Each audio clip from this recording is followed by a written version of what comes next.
Assalamualaikum warahmatullahi wabarakatuh. Perkenalkan, nama saya Friska Ralazaini dari kelas MJ 406 dengan NIM 240201010078 dengan dosen pengampu Papoltak Sitompul BBA MBA. Di sini izinkan saya mempresentasikan UAS Manajemen Perbankan dengan judul Analisa Kesehatan Bank, Studi Kasus Bank Mandiri atau Ilustratif.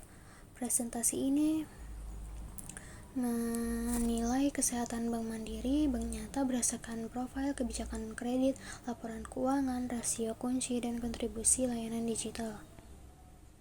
Ringkasan profil bank, identitas singkat yaitu PT Bank Mandiri Tbk Mandiri, bank komersial besar di Indonesia, jenis bank umum konvensional, layanan retail, korporasi, treasury, dan digital banking. Kegiatan usaha, penghimpunan DPK, penyaluran kredit, layanan transaksi, kartu, dan jasa pembayaran. Status bank nyata tercatat publik dan keuangan menggunakan laporan tahunan dikurangi penyederhanaan untuk presentasi. Sumber data, laporan tahunan Bank Mandiri, laporan keuangan audit, publikasi OJK, dan kajian industri perbankan Indonesia.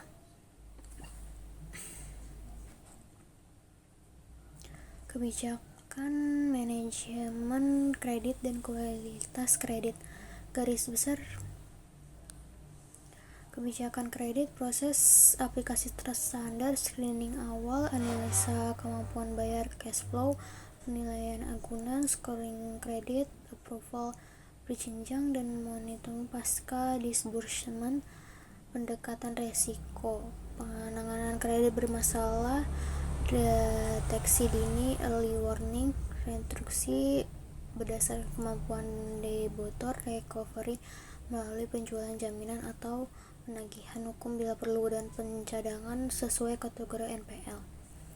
Praktik penilaian kelayakan debitur, metode kombinasi kredit, scoring kuantitatif dan analisa kualitatif, manajemen proses usaha, parameter utama rasio DSCR, rasio utang terhadap pendapatan, riwayat kredit, kondisi industri, dan kualitas agunan.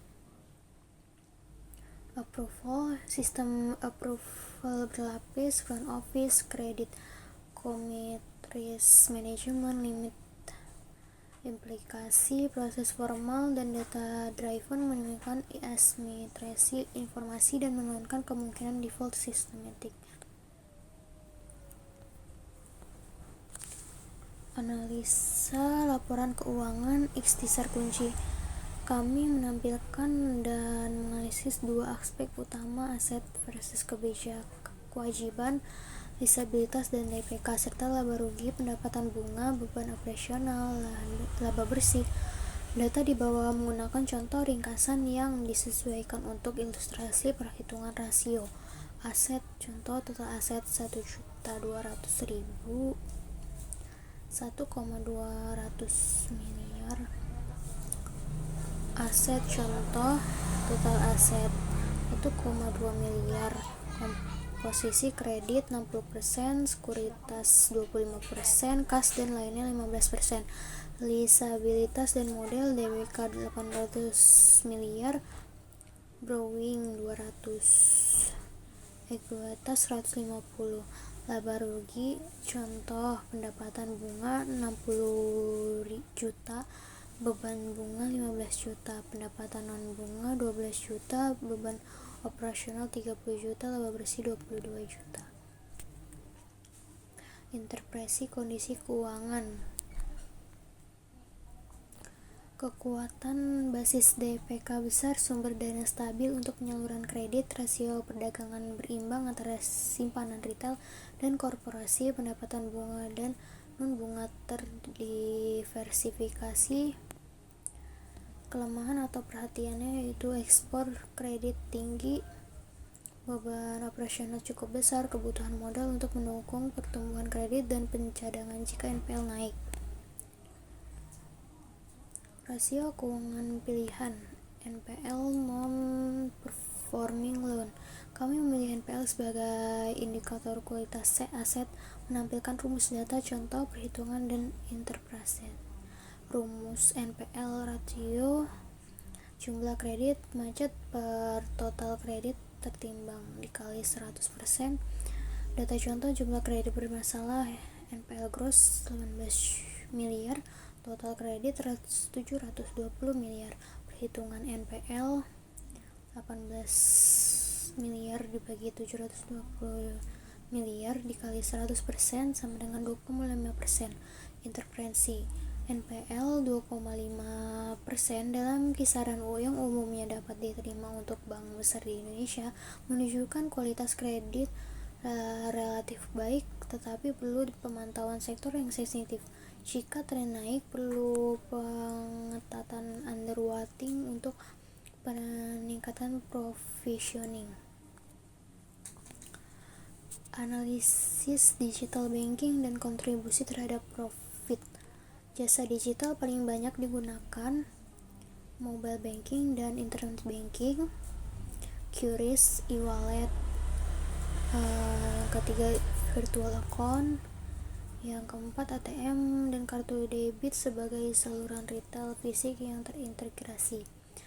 Kontribusinya yaitu layanan digital meningkatkan free income, menurunkan biaya transaksi melalui otomasi, memperbesar relasi nasabah, dan membuka cross-sell produk kredit atau investasi. Resiko digital banking dan rekomendasi strategis. Resiko keamanan cyber, ancaman phishing, fraud. Resiko operasional dan ketersediaan gangguan layanan. Yang ketiga, resiko kepatuhan dan privasi data. Rekomendasi yaitu perkuat keamanan, implementasi MFA.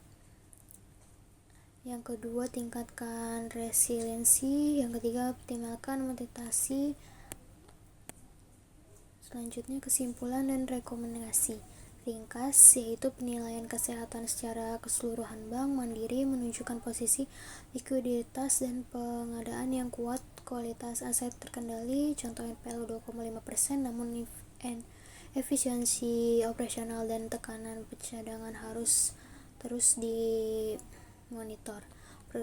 Prioritas manajemen yang pertama, mempertahankan underwriting yang disiplin. Yang kedua, mengendalikan BPO melalui otomasi. Yang ketiga, menjaga CAR dengan manajemen modal proaktif. Sekian presentasi dari saya, kurang lebihnya mohon maaf. Assalamualaikum warahmatullahi wabarakatuh.